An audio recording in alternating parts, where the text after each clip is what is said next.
నమస్తే, welcome to Sakshi education. దేశవ్యాప్తంగా వివిధ బ్యాంకులో ఉన్నటువంటి ఖాళీల భర్తీల కోసం ఐబీపీఎస్ నుంచి 10,277 ఉద్యోగాల భర్తీకి నోటిఫికేషన్ విడుదలైన విషయం మీ అందరికీ తెలిసిందే.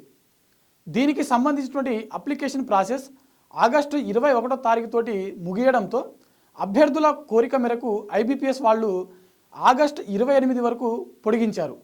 సో ఈ నేపథ్యంలో దీనికి సంబంధించిన సెలక్షన్ ప్రొసీజర్ ఏ విధంగా ఉంటుంది, ఎగ్జామినేషన్ ప్యాటర్న్ ఎలా ఉంటుంది, దీనికి ఎడ్యుకేషన్ క్వాలిఫికేషన్ ఏంటి, ఏజ్ లిమిట్ ఏంటి, దాంతోపాటుగా సిలబస్ ఏంటి అనే దాని గురించి మనం పూర్తిగా తెలుసుకునేటువంటి ప్రయత్నం చేద్దాం. ముందుగా సాక్షి ఎడ్యుకేషన్ని చూస్తున్నటువంటి ప్రతి ఒక్కరు కూడా ఈ ఛానల్ని సబ్స్క్రైబ్ చేసుకోండి.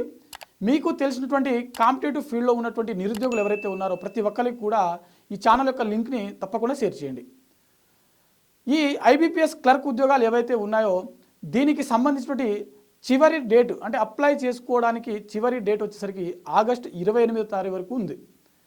ఆగస్టు 28వ తేదీ వరకు మీరు అప్లై చేసుకోవచ్చు.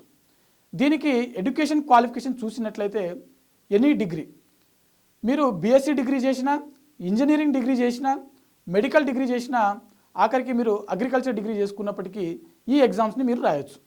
దీనికి ఏజ్ లిమిట్ ఏ విధంగా ఉంటుందని అంటే 20 సంవత్సరాల నుంచి 28 సంవత్సరాల మధ్యలో ఉన్నటువంటి ప్రతి ఒక్కరు కూడా ఈ ఎగ్జామ్ని రాయొచ్చు. ఓబీసీ, ఎస్టీ, ఎస్సీ ఇతర వర్గాలకు చెందినటువంటి వాళ్ళు ఎవరైతే ఉన్నారో వారికి కొంతవరకు వయో సడలింపు అనేది ఉంటుంది. అయితే ఈ ఎగ్జామినేషన్ ప్రాసెస్ అంటే సెలక్షన్ ప్రొసీజర్ ఏ విధంగా ఉంటుంది అని చూసినట్లయితే ప్రిలిమ్స్, మెయిన్స్ ఈ రెండు ప్రొసీజర్ల తర్వాత సర్టిఫికేట్ వెరిఫికేషన్ అనేది మనకు నిర్వహించడం జరుగుతుంది. మొదటగా మనము ప్రిలిమ్స్ సిలబస్ చూద్దాము. ప్రిలిమ్స్ ఎగ్జామ్లో వచ్చేసరికి మొత్తం 100 ప్రశ్నలకు గాను 100 మార్కులు కేటాయించబడుతుంది. ఈ 100 ప్రశ్నలు కూడా కేవలం 3 సబ్జెక్టుల నుంచి మాత్రమే అడగడం జరుగుతుంది. ఆ 3 సబ్జెక్టుల నుంచి అడిగినటువంటి ప్రశ్నలు ఏవైతే ఉంటాయో ఈ 100 ప్రశ్నలకు కేవలం 60 నిమిషాలు మాత్రమే మనకు సమయం ఉంటుంది. అంటే అభ్యర్థి చాలా తక్కువ సమయంలో ఎక్కువ ప్రశ్నలకు సమాధానం ఇవ్వాల్సి ఉంటుంది. అదే లెవెల్లో మన యొక్క ప్రిపరేషన్ స్ట్రాటజీ కూడా ఉన్నట్లయితే మనము తక్కువ టైంలో అధిక ప్రశ్నలకు ఆన్సర్ ఇవ్వడానికి అవకాశం ఉంటుంది. మరి ఈ 3 సబ్జెక్టులు ఏంటి ప్రిలిమ్స్లో అని ఒకసారి చూసినట్లయితే, ఒకటి ఇంగ్లీష్ గ్రామర్. ఇంగ్లీష్ గ్రామర్ నుంచి మనకు 30 ప్రశ్నలు అడగడం జరుగుతుంది. ప్రతి ప్రశ్నకు 1 మార్కు చొప్పున 30 మార్కులు ఉంటుంది. సెకండు న్యూమరికల్ ఆప్టిట్యూడ్ అంటే మనకు ప్యూర్ మ్యాథ్స్, అలాగే ఎల్సిఎం, హెచ్సిఎఫ్, రేషియో ప్రొపోర్షన్స్, తర్వాత పర్సంటేజ్ ఇలాంటి సంబంధించినటువంటి నెంబర్ సిస్టమ్ సంబంధించినటువంటి ప్రశ్నలు మనకు అడగడం జరుగుతుంది. ఇక్కడ 35 ప్రశ్నలు క్వాంటిటేటివ్ యాప్టిట్యూడ్ నుంచి వస్తాయి. ప్రతి ప్రశ్నకు 1 మార్కు చొప్పున 35 మార్కులు కేటాయించడం జరుగుతుంది. మరో సబ్జెక్ట్ చూసినట్లయితే రీజనింగ్, మెంటల్ అబిలిటీ. ఇక్కడ కూడా మనకు ఈ సబ్జెక్ట్ నుంచి 35 ప్రశ్నలు ఉంటాయి. ప్రతి ప్రశ్నకు 1 మార్కు కేటాయించడం జరుగుతుంది. అయితే ఇక్కడ మీరు గమనించవలసినటువంటి విషయం ఏంటంటే ఈ ప్రిలిమ్స్ ఎగ్జామ్ ఏదైతే ఉందో దీంట్లో మనకు నెగిటివ్ మార్క్స్ అనేది క్లియర్గా మెన్షన్ చేయడం జరిగింది. అంటే ప్రతి ప్రశ్నకి 0.25 మార్క్స్ అనేది కట్ చేయడం జరుగుతుంది. అంటే 4 తప్పులు పోతే 1 మార్క్ అనేది మనకు మైనస్ చేయడం జరుగుతుంది.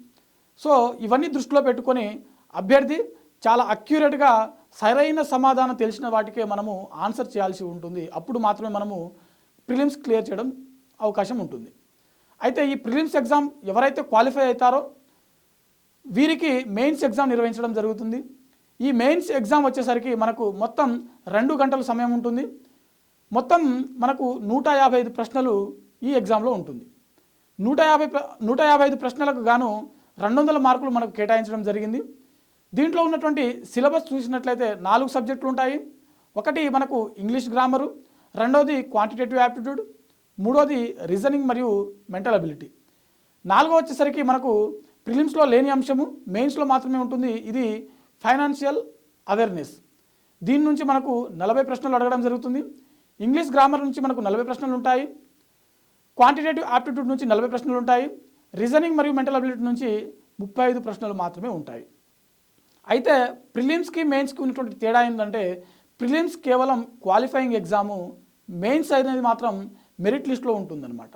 అంటే ఈ మెయిన్స్లో మనకు వచ్చినటువంటి మార్క్స్ ఆధారంగానే మెరిట్ లిస్ట్ అనేది తయారు చేయడం జరుగుతుంది. సో ఎవరైతే ప్రిలిమ్స్ ఎగ్జామ్ కోసం ప్రిపేర్ అవుతున్నటువంటి అభ్యర్థులు ఉంటారో మెయిన్స్ ఎగ్జామ్స్ని దృష్టిలో పెట్టుకొని చదివినట్లయితే మీరు ఖచ్చితంగా సక్సెస్ అవ్వడానికి అవకాశం ఉంటుంది. అయితే మెయిన్స్లో కూడా మనకి నెగిటివ్ మార్క్స్ ఉంటాయి.